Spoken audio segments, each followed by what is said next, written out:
কখন থেকে লাইন নাই?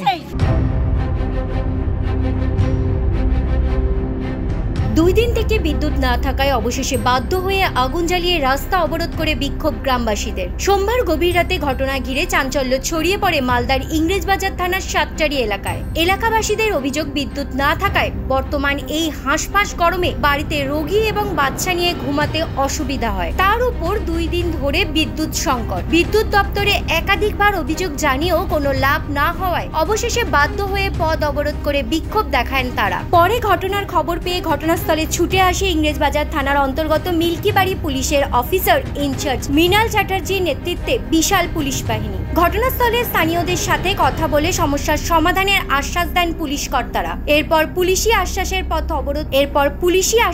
পথ অবরোধ তুলে নেন গ্রামবাসীরা। ভোর 4টা থেকে লাইন চলে গেছে, এখন পর্যন্ত 4বার 5বার লোক আসছে যাচ্ছে। ও বলছে আমার কাজ নাই, ফোন করছে ওখানে, ও বলছে আমার কাজ নাই, অফিসে ফোন করছে বলে আমার কাজ নাই।